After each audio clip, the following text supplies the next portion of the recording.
Have you ever had an infection that got out of hand and turned pussy? Well, I've treated pus for over 2 decades, from the brain to the liver to the toes. Really every single body part I've seen pus out. I'm Dr. Lou, I'm an infectious disease doctor. I see too many tragedies with pus. Many of them are actually preventable. So in this video, I'm going to show you 5 common habits that can get you sick as well as others sick. Do you like to eat chicken? Well, if so, you should know that eating chicken comes with an infectious disease risk. People who eat chicken have a higher rate of getting drug-resistant urinary tract infections. You actually don't even need to eat the chicken. You can just bring the chicken home. And that's because people, they can get sick from eating raw chicken or undercooked chicken, but most of the time it's actually the preparation of the chicken that gets people in trouble. You see, chicken has a ton of bacteria. And when you wash your chicken in your sink, you're basically turning it into a dirtier vessel than your toilet. My mom used to do that.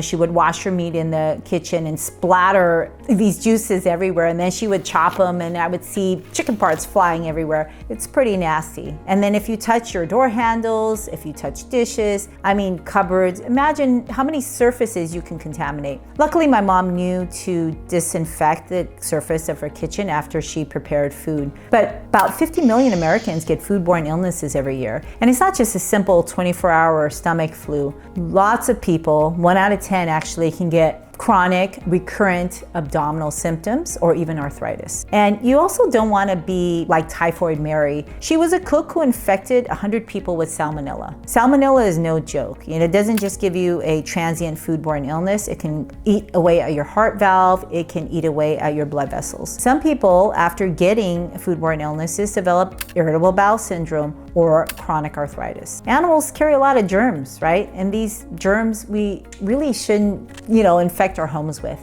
And so if you can, wash your stuff outdoors, right? If you have a patio, outdoor patio, work on that. Clear your countertop, make sure that you line it with some eco-friendly liner so you can just throw it away, or use containers that you can heat up on the stove or put in the dishwasher. You really want to make sure you disinfect your environment after working in it with at least 70% alcohol, or like isopropyl alcohol or ethyl alcohol, or a disinfectant that has been certified by NIOSH. And I'll leave that website in the notes below. But wear gloves when you handle raw meat, because some of these germs get stuck inside your fingers. Your fingers and your hands are so important. It touches different surface areas. That's how you contaminate your own environment. And speaking of germs, do you ever take your cell phone in the bathroom? Did you take that book with you into the bathroom? Well, in 2012, 75% of people admitted to doing that. And in 2019, 88% of people did that and then put their phones in their mouth. I'm sure many people do that.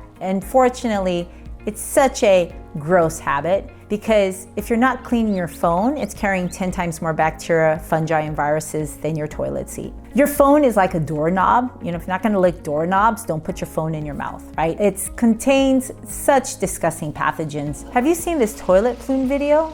Basically, if you don't close the lid, that toilet aerosol can go 5 feet up every time you flush the toilet. And if you're scrolling through your phone after coming from your bathroom while you're eating your lunch or dinner, that's just nasty, right? I hope that sounds gross to you, because it is. As a habit, I always wipe down my phone throughout the day, because I'm always checking my internet, my messages. As a physician, I always have to respond to messages right away. And so this is why I'm always cleaning it. Your fingers are super dirty, right? This is why you don't want to bite your fingernails. It contains millions of germs, underneath your nails as well as on your hands. And these germs, they are different germs than what's in your mouth. So around your mouth, you can carry stuff like streptococcus and herpes, and you can give your finger those germs, and then the germs on your finger, like maybe flu virus or something worse, can get in your mouth and you can infect yourself. This is worse if you have fake fingernails, because they're longer, they can trap more dirt. And then if you damage your nail bed, you can actually damage your fingernail permanently, and it could grow back in a very unattractive way, if it grows back at all. And when your finger gets infected, then you can't pick your nose, which is another habit people shouldn't do. But we all know people do it. My toddlers used to pick their nose when they were in the bathroom, and they would decorate the top of a toilet paper roll like they were decorating wallpaper.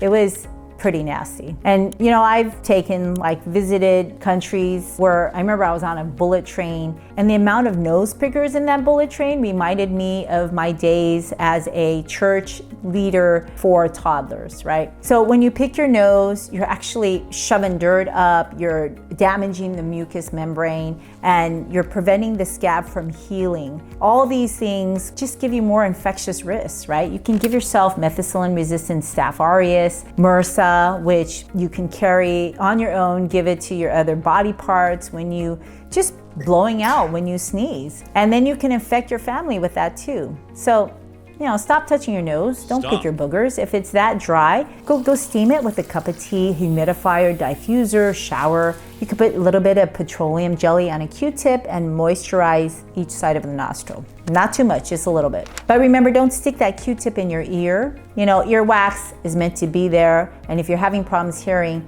you know, don't do that to get it out. No sticks, no Q-tips, they don't belong in your ear. Your ear canal is really delicate. It's tiny. And when you damage your canal, you can get inflamed, then it closes off. It basically traps in pus, and that's pretty gross and painful. Your ear is not just for hearing, it's actually critical for balancing. So if you pop that eardrum with that Q-tip, you can have permanent hearing loss and potentially balancing issue. It's a portal to your sinuses as well as your brain. If you don't have a perforated eardrum, get yourself earwax remover sold at the drugstore. Tilt your head by for about 5 or 10 seconds, put a few drops in. You can also leave a cotton ball inside for that many seconds. Remember to take it out. And repeat that process twice a day, and you know, in a few days it'll dissolve. And of course, if you have any pain or loss of hearing, really stop what you're doing and go see your doctor. I hope this video was helpful. If you like this video, I know you're gonna like the next one. See you there.